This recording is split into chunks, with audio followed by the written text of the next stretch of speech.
Hello and welcome to the Brutal Iron Gym podcast, where our goal is to cut through the BS and deliver the brutal truth about topics related to health and happiness.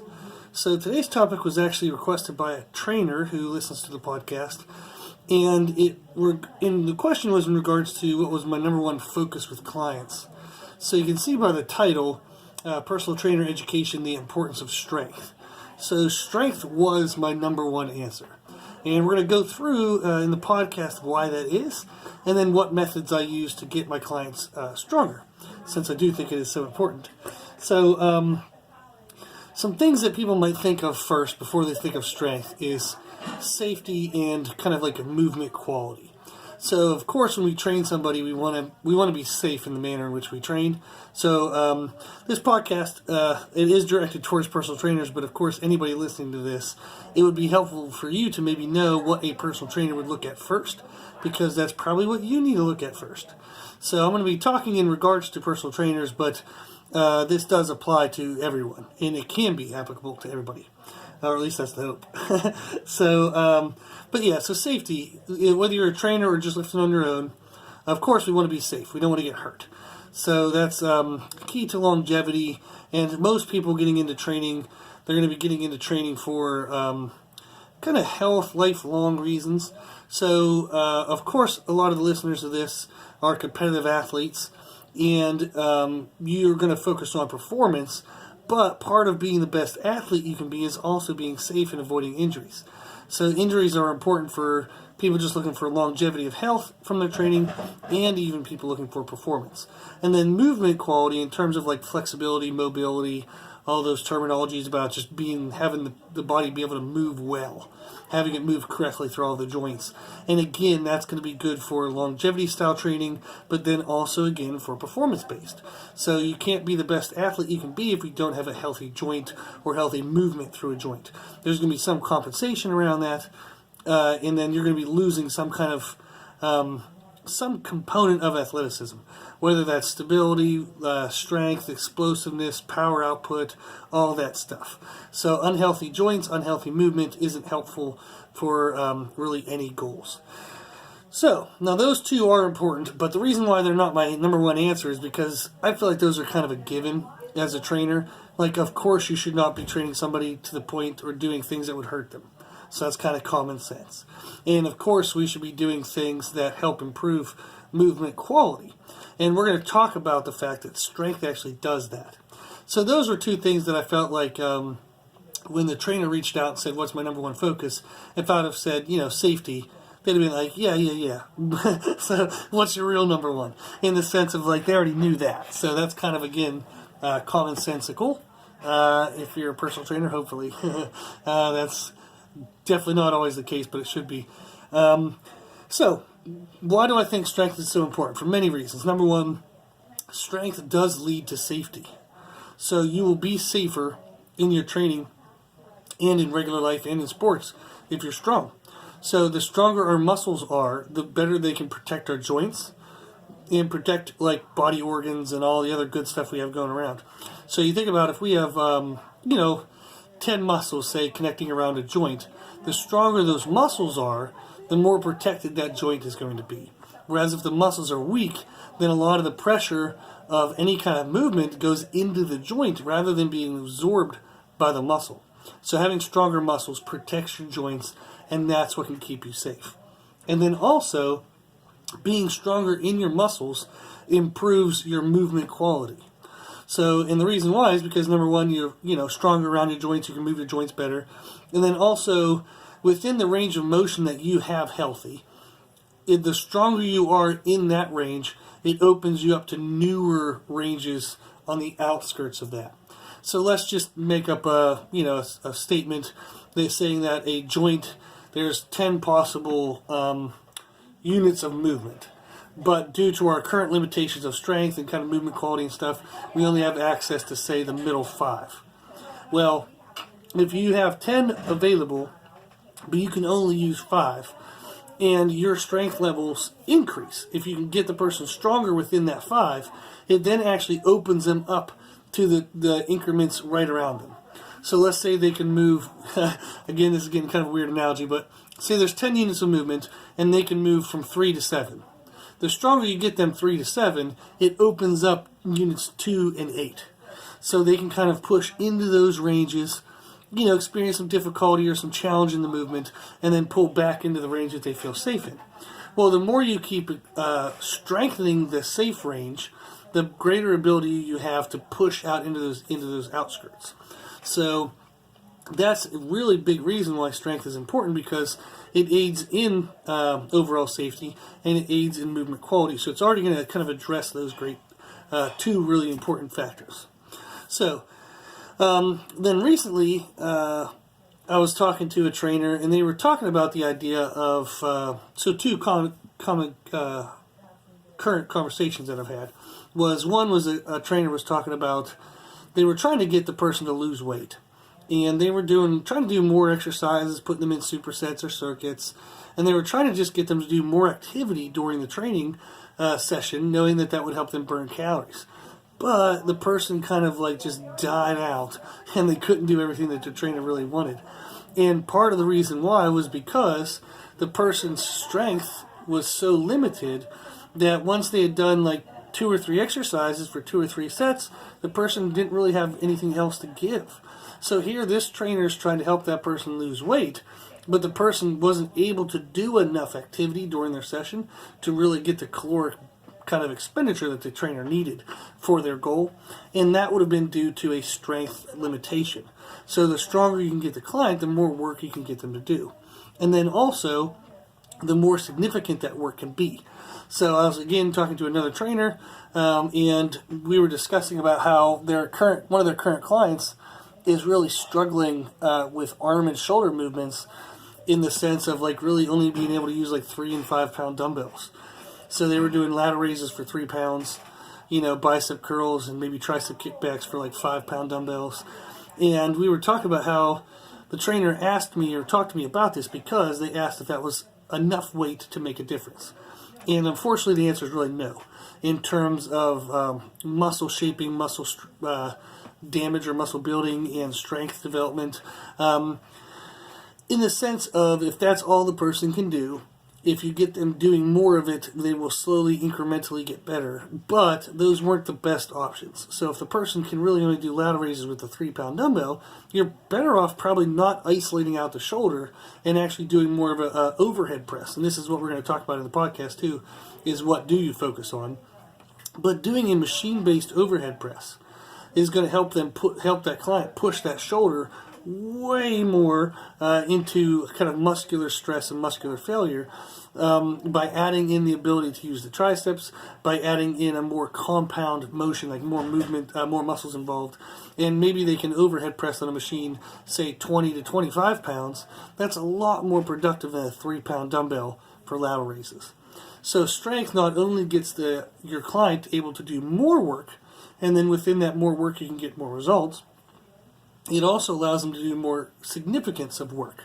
So instead of only moving 3 and 5 pound weights around and whatever caloric burn you're going to get from that, which isn't much, the stronger you get them, they can do those same movements now, but now with 8, 10, 12 pound dumbbells, and that starts incrementally getting them burning more calories, and the work that they're doing is going to produce greater results for you as a trainer.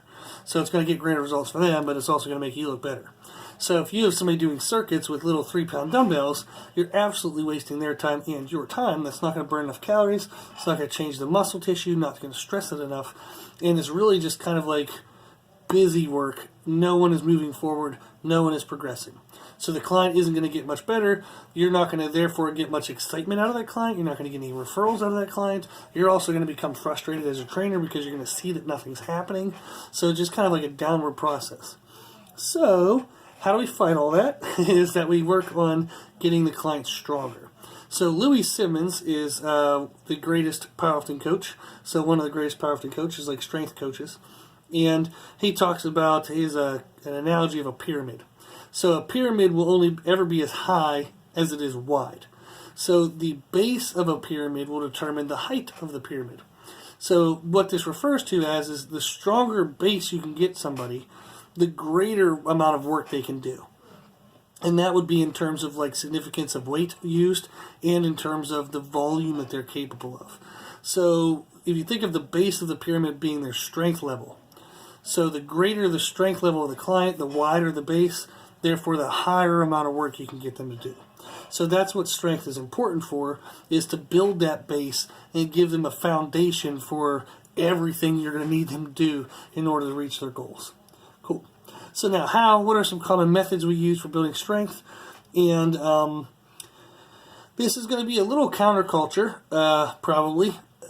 So most often what people hear nowadays is everybody preaches kind of functionality and free weight movements, which is dumbbells and barbells and kettlebells, things that are not machines. So things that can kind of move freely, and then you have to work to balance and control them and move them in the way that you want. Free weights are awesome for involving a lot of muscles, because you have to balance and stabilize the weight as well as move the weight. However, sometimes that can be a limit for strength development, especially when somebody's newer to training and or they have a lower level of strength. So, and the reason why I say that is I've had people who are not new to training, but they're not strong. So I've worked with some people who are Brazilian Jiu-Jitsu and some other type of like mixed martial arts, wrestling, and now there are people in that mixed martial arts who are insanely strong, so I'm not saying them as a category are weak, but the people I've worked with, some of them in that category, they relied on flexibility in countering the other person's movement to become great at their sport, so they never really used strength to their advantage. Now they have tons of endurance-based strength. They can curl up in a ball and contract their abs and hold tight to somebody, for minutes at a time, but they can't do like one really heavy squat or one really heavy deadlift or one really heavy overhead press or something like that. So they had a great kind of muscular endurance, but not really good strength. So even though they'd been training for 5-10 years or so, they didn't have a great strength base. So it's not only newbies. So I've had people who are swimmers. I've worked with collegiate level swimmers, and they're amazing in the water, but you get them on dry land and they look like baby giraffes. So not super duper strong because they don't have a lot of stability around their joints. And in those two sports specifically, and then there's other ones like that, is overdeveloping strength to the point where you limit range of motion is definitely not going to be helpful. But getting a little bit more strength in athletes like that, where there's like a good base level of strength, where the strength is no longer a weakness of theirs, their strength level is adequate for their sport, that's going to help their performance immensely. So I helped one swimmer. She was in college. I think she said she spent about, like 9 to 12 hours a week in the pool. I could be a little bit off on that, but I think it was like 9 to 12 hours a week in the pool, and she ran like her college races and did her performances, and then she had moved into grad school, and that's when I got kind of met with her, and she wanted to do strength training, because she was in kind of like exercise science field, and she was only swimming kind of casually in a community pool, and I think she was only getting about like 3 hours a week. Well, we did strength training that she never did in college, and she actually bettered a couple of her college races, only spending a third to a fourth of the time in the pool. But that strength increase, that like the fact that they never trained strength when she was in college is kind of sad, but that strength increase we were able to get in her training now allowed her to do as good or better than she did in college with only a third or a fourth of the time in the pool. So when you have even sports like, say, swimming and Brazilian Jiu-Jitsu that don't necessarily strike you as a strength-based sport, they are still significantly impacted performance-wise by strength. So it's still really important to make sure those people are strong. So I got a little bit away from that free weight tangent, but that's what we want to look for. Is strength is great for all goals, even ones you might not think of. So what we want to do is we want to instead focus on machines. The reason why free weights are fun and great is because they involve stabilization and moving the weight, but that's also a limiter on people when they're new, is that stabilization. They waste so much energy stabilizing the weight that they can't move a significant amount of weight. So again, think of the person doing a 3-pound lateral raise or a 25-pound overhead press. That 25 pounds is going to be more significant in strength development than that 3-pounder will. So what I tend to do is, like, I have another example real quick, is there's a lady I work with who's in her 60s, and she came to the gym for, she was having crippling levels of rheumatoid arthritis, where she couldn't even get out of bed some days. Some days she would never even leave the house. And she had heard that strength training would help that condition, so we started working together. And she went from never exercising her whole entire life, and now she's leg pressing over 300 pounds for sets of 10. We're doing, deadlifts and squats on our belt squat. She's doing a lot of kettlebell movements. But what we started with was the leg press. So when she came in, we worked on mobility and kind of moving through full ranges of motion and getting her to get used to contracting and extending her muscles into those greater ranges than what she was used to. So it was kind of like a range of motion, like joint capsule work, in the sense of trying to get her used to moving through a full range. Then we started loading those ranges, very minor at first, but our big strength movement wasn't like a barbell squat. She was 60, and she was no way in the world putting a bar on her back. She didn't have the upper body mobility, and she definitely didn't have the resiliency in her bones and everything else. So she was battling osteoporosis and all this other stuff. She didn't have any of the spinal strength that would be needed, so a barbell on the back was definitely not an option. So we went to leg press. So we started leg pressing the empty machine, and then eventually we got up to, like I said, pressing over 300 pounds on the leg press. And whenever she's gone and gotten her bone density scans, her bone has actually thickened in her lower body now. And around the hips and lower spine, we've got it to kind of stall out in terms of loss. And now we're trying to get more loaded into the upper body. But we started with leg press. So rather than starting with kind of like a free weight squat, where she would have been limited in how much she could move due to stability and certain positioning issues. So, for example, can she free weight squat 300 pounds? Hell no. But can she leg press 300 pounds and have 300 pounds felt through her joints, felt through her muscles? Yes. And that's what we're looking for, getting the bones, joints, and muscle tissues really loaded down. So I had another example of a guy who was in his 40s. Was always a runner, kind of lightweight dude. And I don't mean that in a negative way. I mean he's light. Like, he's like maybe 170, 180. And he had kind of always grown up with that build. And then as he got older, had kids, he kind of added, some unwanted belly weight. And when he came into the gym, we started our training again with machines. So that way we could work on getting heavy weight onto him and not have the limitations. So for example, with dumbbell chest presses, he could only move, say, 15 pounds. But when we put him on a chest machine, he could move like 60, 70, 80 pounds. So that's way more efficient on strength development. So one of the methods I like to use when you have people in that condition is to start them with supersets of a machine and a free weight movement. So in that free weight movement is usually focused on full range of motion acquisition, kind of like joint work. So they might do, for example, leg press paired with body weight box squats. And that gets them used to box squats, gets them used to sitting back, gets them used to bending their knees and their hips in the right angles, gets them used to having their stance wider than their shoulders, pushing the knees out. Kind of all the healthy things we need for a squat, but that squat would be limited in how heavy they could do. So therefore we pair it with something they can do heavy and safely, which is the leg press. So that's an example where I use supersets of a heavy machine movement with a free weight kind of movement restoration, movement acquisition, kind of health-based, mobility-based exercise. The other one we do is we might do a machine circuit. So we come in, we do a warm-up, we go through a full body circuit of machines, like a push exercise, a pull exercise, and lower body. They do that for a couple rounds, working up to something heavy. Then we come back and we do a free weight circuit of the same body parts. So another push, another pull, another lower body, but now it's free weights. So at first we work on the strength and really get them pushing and moving heavy weight, and then we pull back on the heaviness and let them work on balance and stability. So trying to mix both of those into the workout, knowing that you can't get them from one single exercise. So for example, from a dumbbell chest press, I'm going to either maximize their stability before they can maximize their strength, or as people become more trained, they can maximize their strength before the stability gets in the way. So if you have somebody, for example, who can press 100-pound dumbbells for chest press, they're going to run out of strength before they run out of stabilization.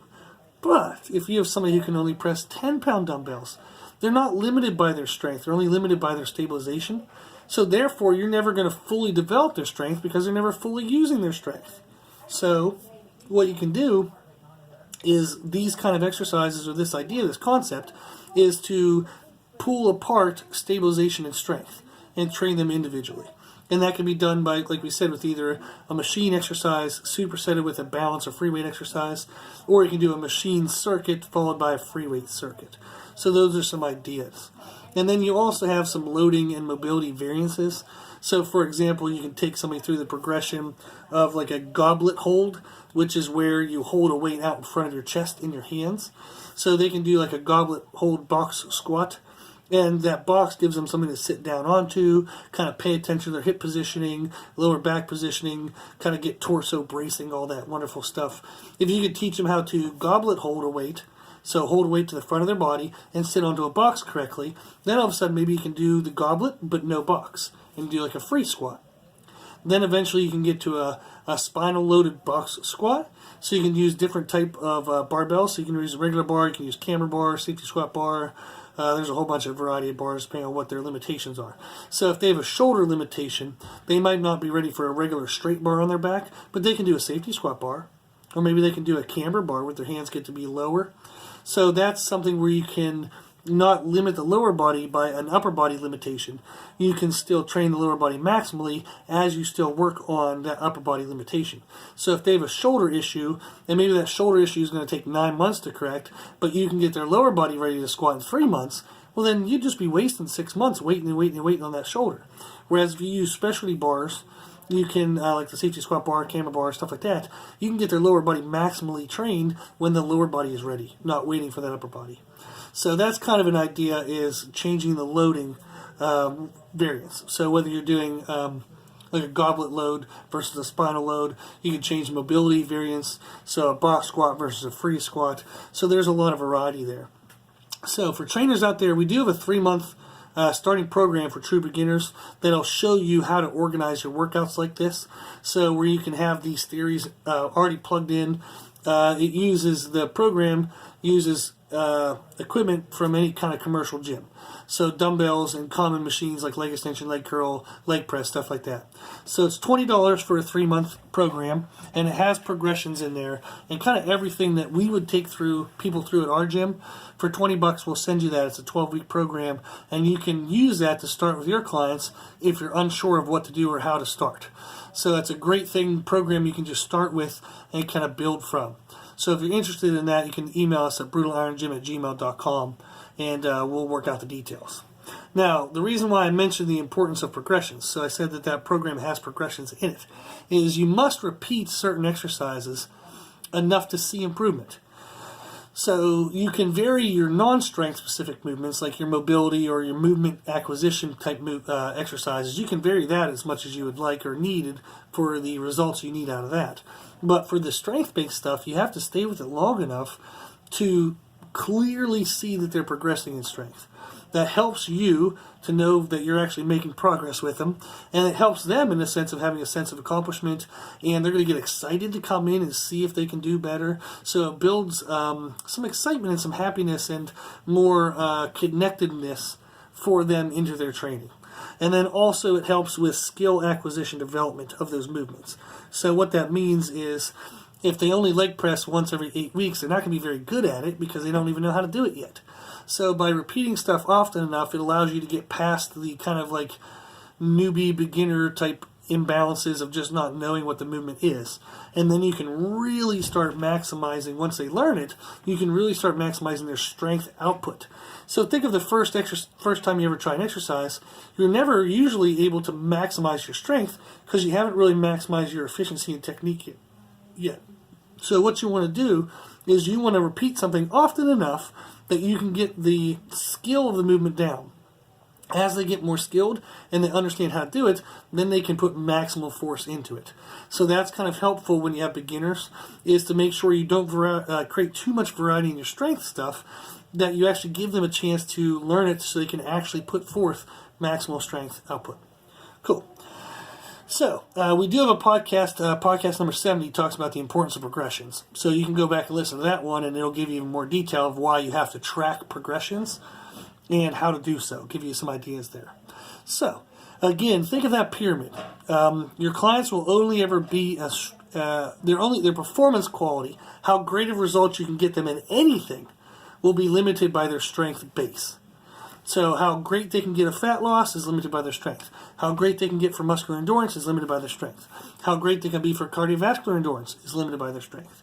So if you want somebody to get awesome in performance, that's going to be limited by strength. If you want to get somebody awesome in health, maybe help with blood pressure, blood sugar, weight loss, things like that, that's going to be limited by strength. So you have to focus on strength with your clients.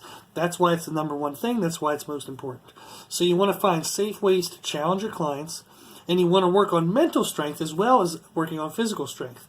So as you're getting them physically stronger, they're going to run into the challenges of those moments. Can they really put forth the best effort they have? So that's going to build their mental strength at the same time you're building physical strength. And that's awesome. That's absolutely necessary. So you have to have a strong mind, you have a strong body. They work together. Cool.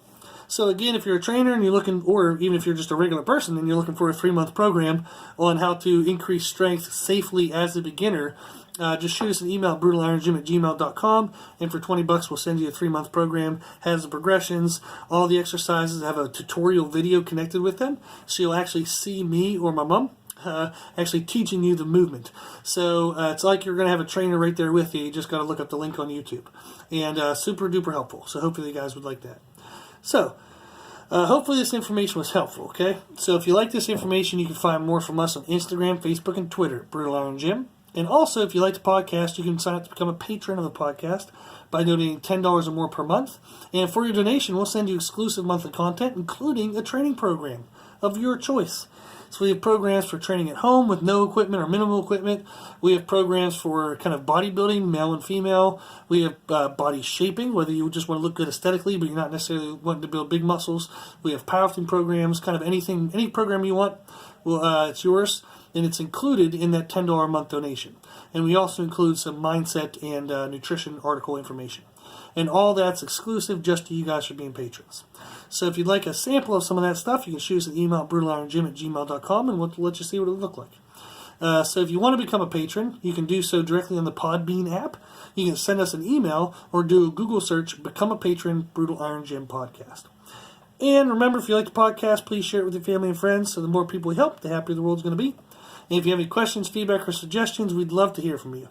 So just like the trainer reached out to us on this request, please feel welcome to reach out with any questions you have, and we'll address them in the podcast. So the podcast is for you, so we want to know what you want to learn about. You can reach us at our email at brutalirongym@gmail.com. As always, I hope this was helpful, and thank you for listening.